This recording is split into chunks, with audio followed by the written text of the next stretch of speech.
Tu crois qu'un nom est une chose simple, une étiquette, un son que tu attaches à une personne ou à un lieu, mais les anciens en savaient davantage. Ils savaient qu'un nom était une clé, un fragment de pouvoir. Connaître le vrai nom d'une chose, c'était détenir une part de contrôle sur elle. Mais que se passe-t-il quand tu prononces les noms de choses qui auraient dû être oubliées? Quel pouvoir est invoqué lorsque tu prononces les vrais noms des architectes de la ruine, les cartographes de la damnation? Car ce ne sont pas de simples monstres. Ce sont des idées vivantes, des peurs primordiales qui ont pris forme et reçu un nom. Ce sont les déchus, les accusateurs et les destructeurs. Et aujourd'hui, nous allons apprendre leurs noms, car nous n'allons pas seulement lister des démons. Nous ouvrons un dossier sur la guerre cosmique pour l'âme humaine et nous posons une énigme divine. Nous ouvrons un dossier sur la guerre cosmique pour l'âme humaine et nous posons une énigme divine. Que révèlent ces anciennes terreurs sur les ténèbres qui se cachent, non pas dans les abîmes de l'enfer, mais derrière nos propres yeux? Numéro 14. Asmodée, la colère ardente. Imagine que tu es Salomon, le roi le plus sage qui ait jamais existé. Le pouvoir, la richesse et la faveur divine sont tous à toi. Mais tu sens une attraction, un murmure dans les moments silencieux de la nuit, promettant un plaisir plus profond que la sagesse, une passion plus puissante que le pouvoir. C'est la voix d'Asmodée. Ce n'est pas un démon de grande rébellion cosmique, son champ de bataille est bien plus intime. C'est la chambre à coucher, le regard secret, le lit conjugal devenu froid. Il est l'esprit de la luxure, le patron des vœux brisés et du désir perverti. Dans le livre de Tobie, il est un fantôme jaloux, tuant 7 des maris de la jeune mariée, Sarah, le soir de leurs noces avant qu'ils ne puissent en consommer le mariage.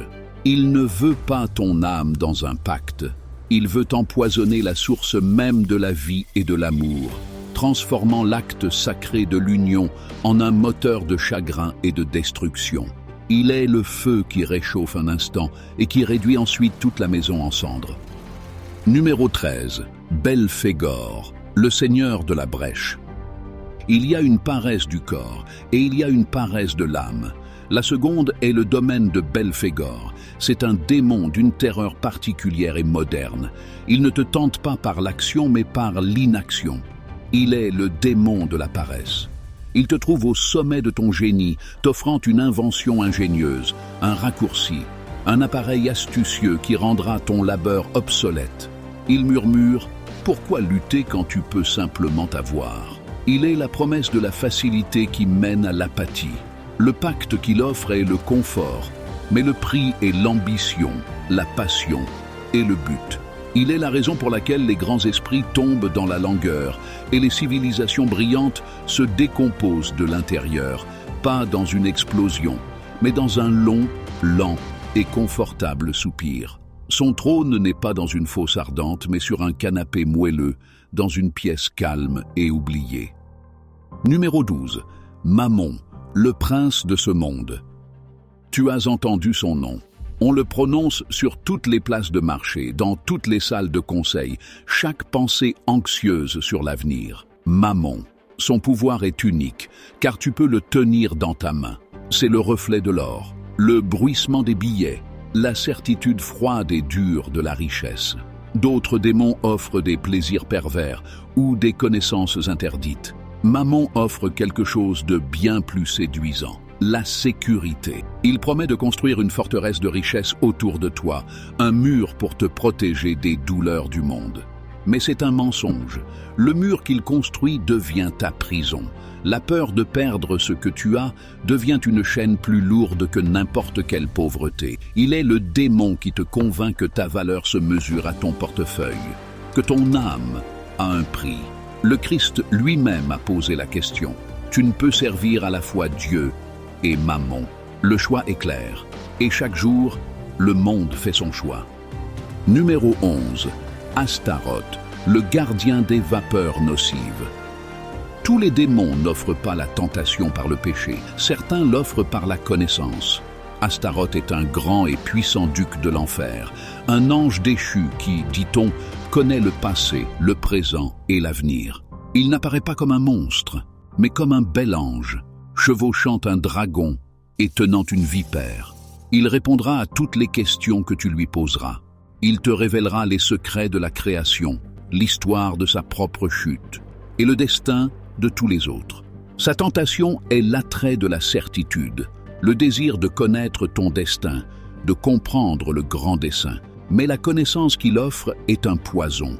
C'est la vérité dépouillée de tout espoir. Il révèle les fils du destin, seulement pour te montrer à quel point ils sont serrés autour de ton cou. Écouter Astaroth, c'est échanger la liberté de l'inconnu contre le désespoir de l'inévitable. Numéro 10. Baal, le dieu usurpé. Avant d'être un démon, il était un dieu. Baal, ou Baal, était le puissant dieu de l'orage des Cananéens, celui qui apporte la pluie, le seigneur de la fertilité. Son culte était rempli de rites tonitruants sur de hautes montagnes. Alors pourquoi est-il sur cette liste ? Parce que son histoire est une leçon glaçante sur la façon dont l'enfer est créé. Quand les Israélites sont entrés en Canaan, la guerre cosmique est devenue une guerre terrestre. Leur dieu, Yahvé, était un dieu jaloux. Adorer Baal n'était pas seulement une hérésie, c'était une trahison. Et ainsi, dans les écritures du vainqueur, le dieu de leur ennemi a été transformé, il a été rétrogradé. Celui qui apportait la pluie vivifiante est devenu un démon immonde, une fausse idole exigeant des sacrifices. Baal est la preuve terrifiante que le Dieu d'une foi est le diable d'une autre. Il est le fantôme d'une religion vaincue, un avertissement que l'enfer est souvent peuplé par les conquis et les oubliés. Numéro 9. Azazel, le bouc émissaire.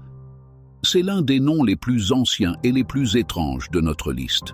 Azazel ne vient pas à toi, c'est toi qui vas à lui. Dans les anciens rituels hébreux de Yom Kippour, le jour du grand pardon, le grand prêtre prenait 2 boucs. L'un était sacrifié à Dieu, l'autre était pour Azazel. Le prêtre posait ses mains sur ce second bouc, confessant tous les péchés d'Israël, déversant la corruption de toute une nation dans ce seul réceptacle. Ensuite, il était chassé, envoyé dans le désert désolé pour emporter ses péchés. Azazel n'est pas un tentateur, il est une destination, un désert spirituel. Il est l'incarnation des péchés que nous ne supportons pas de regarder, les ténèbres que nous chassons de nos communautés et prétendons qu'elles n'existent plus. Mais elles existent, là-bas dans le désert, errant sous le poids d'un fardeau qu'il n'a pas créé. Numéro 8. Léviathan, la décréation. Regarde la mer, ce vaste chaos bouillonnant d'où naquit la première terre. Dieu, dit-on, a mis de l'ordre dans ce chaos, mais quelque chose de l'ancien abîme demeure. Son nom est Léviathan. Il n'est pas un diable de la même manière que les autres. Ce n'est pas un ange déchu. Il est quelque chose de plus ancien, primordial. Un dragon marin cosmique d'une taille si impossible que les océans ne sont que sa baignoire. Il est le pouvoir indomptable de la nature, la rage de l'abîme, la manifestation physique d'un univers hostile à la vie humaine. Dans le livre de Job, Dieu se vante du Léviathan comme d'une créature au-delà de tout contrôle humain, un symbole de sa propre puissance terrifiante et incompréhensible. Léviathan ne veut pas ton âme. Il est un rappel que dans le grand schéma cosmique, tu n'as même pas une âme qui vaille la peine d'être prise. Tu es une poussière sur le rivage, et la marée monte. Numéro 7. Belzébuth, le seigneur des mouches. Son nom est une corruption, une moquerie. À l'origine, Baal-Ziboul, prince Baal. Ses ennemis l'ont transformé en Belzébuth, qui signifie seigneur des mouches. Et dans ce nom, tu vois sa chute. Il était un prince. Maintenant, il est le seigneur de la décomposition. Le dieu du ciel est maintenant le dieu de l'asticot. Il est le démon de la pestilence, mais pas seulement celle du corps. Il apporte une pourriture spirituelle. Il est la mouche bourdonnante qui te distrait de la prière, la souillure qui corrompt les choses saintes, la profanation qui profane le sacré. Là où le péché de Lucifer était un orgueil grandiose et théâtral, celui de Belzébuth est une souillure rampante et banale. C'est lui qui murmure que rien n'est vraiment sacré, que tout finit par se décomposer et retourner à la poussière et aux excréments. Il est l'entropie de l'âme. Numéro 6. Abaddon, le destructeur. La plupart des démons de cette liste veulent quelque chose de toi. Ils négocient, ils tentent, ils trompent. Pas Abaddon. Son nom en hébreu signifie la perdition. Et son nom grec est Apollyon, le destructeur. Il est l'ange de l'abîme sans fond, le roi d'une invasion de sauterelles au visage d'homme et aux dents de lion. Lorsqu'il est libéré dans le livre de l'Apocalypse, il ne vient pas pour conclure un marché, il vient pour mettre fin à l'histoire. Il n'est pas un personnage de la pièce, il est la chute du rideau final. Abaddon représente une terreur au-delà du péché ou de la tentation. Il est la peur de l'anéantissement, la certitude froide et finale que tout ce que tu as jamais connu peut et sera anéanti. Le pacte fut rompu, et avec lui, l'âge de l'homme n'était plus qu'un souvenir. Numéro 5. Lilith, la première rébellion. Son nom ne se trouve pas dans le canon principal de la Bible, mais elle en hante les marges. Un spectre dans les ombres de la Genèse. Selon la tradition du Zohar et de l'alphabet de Ben Sira, avant Ève, il y avait Lilith. Elle a été créée de la même terre qu'Adam, son égal. Et quand il a exigé qu'elle s'allonge sous lui, elle a refusé. Elle prononça le nom ineffable de Dieu et s'enfuit du jardin, en exil. Pour cela, elle fut qualifiée de démon, une voleuse de bébés, une séductrice de la nuit. Lilith est l'incarnation de la volonté qui ne se brisera pas. Le pouvoir féminin que l'autorité patriarcale craint. Était-elle un démon ou était-elle la première femme à choisir la liberté plutôt que le paradis, un désert de sa propre création plutôt qu'un jardin de soumission? Son histoire te force à demander, qui écrit la définition du mal? Numéro 4. Samaël, le venin de Dieu.